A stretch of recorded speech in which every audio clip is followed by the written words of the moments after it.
Welcome to my new governor prediction for this month, so let's start. And there we go. So before I talk about Colorado, briefly for Texas, in my last prediction I had it as likely, but due to the national environment and other things that are happening in the United States and globally, I just can't see a way that Texas is likely in this in 2022. So for Colorado, Jared Polis is doing really well approval-wise, and I think he's probably going to win by a likely margin. No matter how bad the national environment gets, he's getting really good support from both Democrats and even a decent chunk from Republicans. And yeah, so he wins here easily. So for the next state, let's go talk about Kansas. So Laura Kelly is the governor of Kansas, but here's the thing, she's a Democrat in a really mostly kind of deep red state, not exactly South Dakota or Nebraska, but decently red state. And if we look at the Republican primaries and the polls, it's probably going to be someone like Derek Schmidt, even though some polls are saying that it's going to be close, with the national environment that is looking like for the midterms, it's really going to be an easy pickup for the GOP here. Briefly for Illinois, J.B. Pritzker, he's not going to lose. It's a 50-50 coin toss between it being a safe state or a likely state for the Democrats. Bear in mind that Pritzker has a lot of money, so even if something bad happens, he's going to win here by a decent margin. While let's go to Florida. So Florida, as many of you know, the governor, whether you like him or hate him, is, Ron DeSantis. And he's doing well in the approval ratings and most polls. And let's go to the Democrat primary. It's either gonna be Charlie Crist or Nikki Fried. If it's Nikki Fried, I'm not gonna lie to you. It would become a safe state for the GOP probably with the national environment. But if it's Charlie Crist, maybe lean. But even then, I highly doubt that happens. Most likely, it's going to be a likely state by a margin of. The polls might be wrong for this, but likely. So anywhere from, give or take, in my opinion, 8 to 10%, and yeah, pretty easy DeSantis win over here. So let's go to Ohio. Not much to say here. Mike DeWine, incumbent governor. Some Republicans hate him, but he's going to win here quite easily by a likely margin. For the next state, let's go to. Didn't talk about Massachusetts, but it's really a deep blue state, and the incumbent governor, who is a Republican, let me check. Yeah, right here, is not gonna seek re-election, and it's probably gonna be like a hardcore Trump guy, and deal or something like that. And bear in mind that in order for someone to win in such a deep blue state, they have to be a liberal Republican. Easy pickup for the Democrats. So for Rhode Island, it's going to be a likely win. Not much to say there. Well, for Connecticut, you could make a case that it could drop down to Lena, and I would not be surprised if that would happen.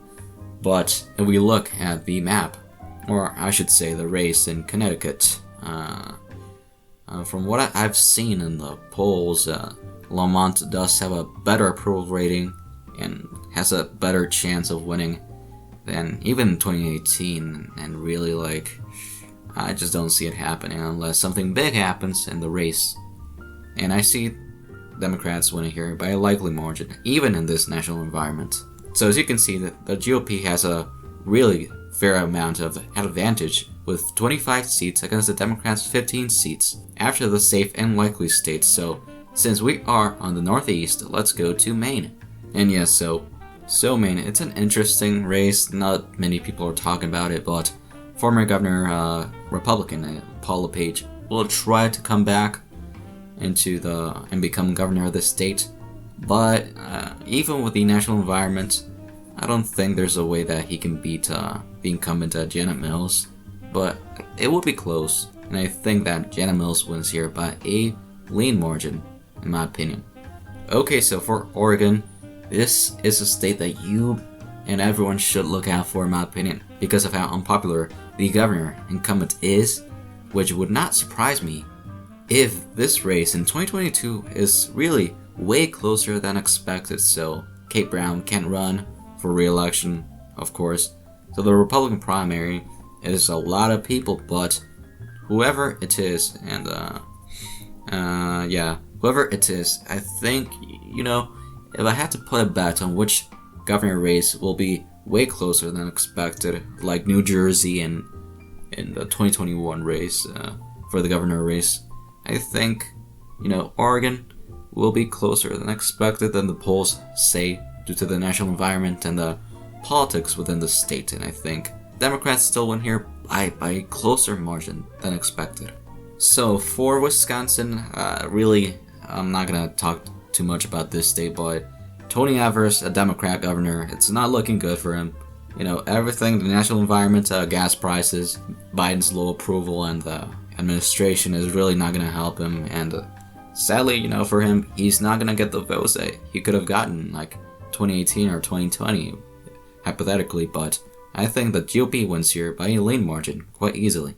And for Arizona, I'm gonna talk about Nevada in just a second. So for Arizona, here it is. So Arizona, there's the Republican primary is looking like it's going to be, let me see, Carrie Lake.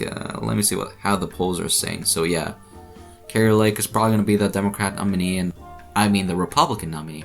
Wow, for the Democrats, it's looking like Secretary of State Katie Hobbs.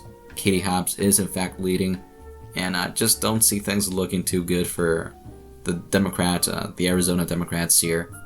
And I expect, if nothing happens with one candidate or the other, or like a scandal, I think the GOP should quite easily win here by a lean margin, since it's a midterm year and it's going to be a red wave, almost 99% sure. And for Nevada, as I was saying before talking about Arizona, this is another state that you have to look out for because it could be the hint of what could happen in 2024. So the Democrat primary is, of course, incumbent governor Steve Sisolak. So for the Republican primary, the main one here is Joe Lombardo and Dean Heller, former senator from here. So let me look at the polls. Neck and neck race between both candidates. I think Joe Lombardo would do slightly better because he has a bigger name and is known for the being the sheriff of Clark County and for overseeing the investigation of the Las Vegas shooting, sadly, and that will help him a lot with moderates and people across the aisle.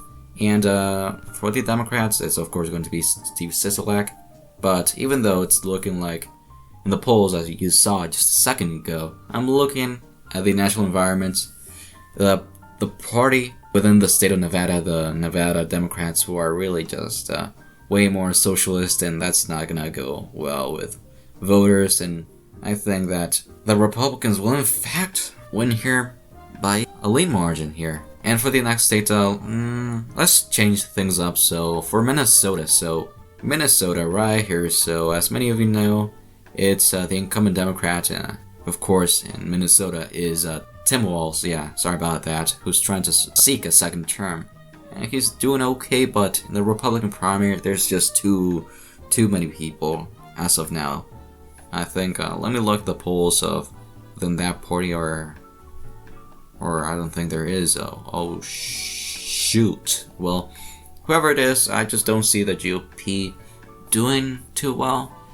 But I've seen some people think that it could be like Oregon, which it's way closer than expected, but I think that Minnesota, Minnesota would in fact be a lean state for the Democrats and for Tim Walz. It should be a pretty easy win here in 2022, even with the national environment, by a lean margin. And let me fix that up, and there we go. So let's talk about, if I'm not mistaken, yes, that's it for the lean states. So this is the map, and before the tilt states. So for Pennsylvania, I'm briefly gonna talk about some of these states. For Pennsylvania, as many of you know, Tom Wolf, who won in a landslide back in 2018, cannot run for re-election. He won by 17% in 2018. He can't run because he is in fact term limited. The Attorney General and Josh Shapiro, the Attorney General, will run as the Democrats, while the Republican primary, it's really between Lou Barletta and, what's his name? I forgot, just let me look. Yeah, Doug Mastriano, two guys that are really Trump-like, like really hardcore Trump guys. And the polls don't say much, but in my opinion, this is this is a hard one to predict. I could see it being a lean state in this national environment, but, Josh Shapiro is not a horrible candidate, and I think he would do, better than expected at what most people think, but because of how low approval Democrats are overall, I think the GOP wins here by a tilt margin. So for the next race in New Mexico, New Mexico is another interesting one and to look out for. And the main reason why it's interesting is not because of the fact that Democrats is trying to run for a second term. It's because of the Republican primary because of one guy. So for Mark Ronchetti, I wish he had a better picture. Mark Ronchetti, if you know, he outran Trump by 5%, quite in a surprise.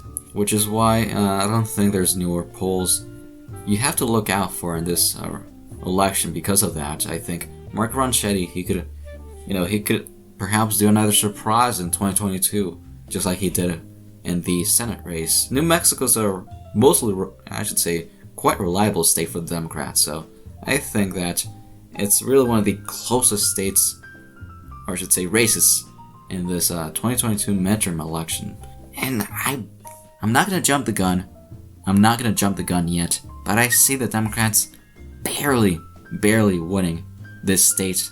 And I see Grisham barely winning re-election for Georgia. So Georgia is another state that's really interesting to look out for.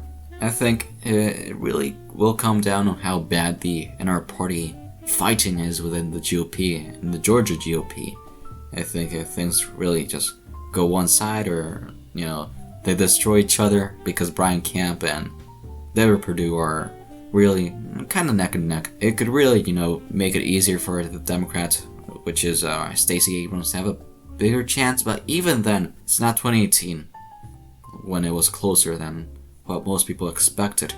And I see whoever the nominee is by the GOP, whether it's Brian Kemp or it's David Perdue, I think that the GOP will probably either win it by a lean margin or a tilt margin, which in my opinion, it's going to be just below the threshold for it to be a lean state, and I think the GOP wins here by a tilt margin of 0.9% or something like that. And for the last one, in my opinion, the truest of toss-ups, Michigan. Yeah, I'm going to talk briefly about Michigan. So this governor race in Michigan is going to be between incumbent Democrat Gretchen Whitmer against the Republican primary, who's probably going to be the chief of the Detroit Police Department, James Craig, who could, maybe do an upset in this election, but it's really like a toss-up, and it's one of the hardest ones, in my opinion, to predict. I think that Gretchen Whitmer has gotten a bit more support in the last recent months and weeks, whether you like it or not. I think that it's, in my opinion, if I could, I would just, in all honesty, I would just leave the map like this, with Michigan as a true toss-up, but I hate when other people do that, so I'm gonna tell you my opinion. I think that it could easily be a tilt state for her in 2022, but with the national environment, I'm looking at it, and it's going to be really ugly election if you're a Democrat, especially in swing states. So I see James Craig barely winning this election. And as you can see, the Republicans have 31 seats against the Democrats 19 seats. Thank you so much for watching. Please like, share, and subscribe. Stay tuned for the next video.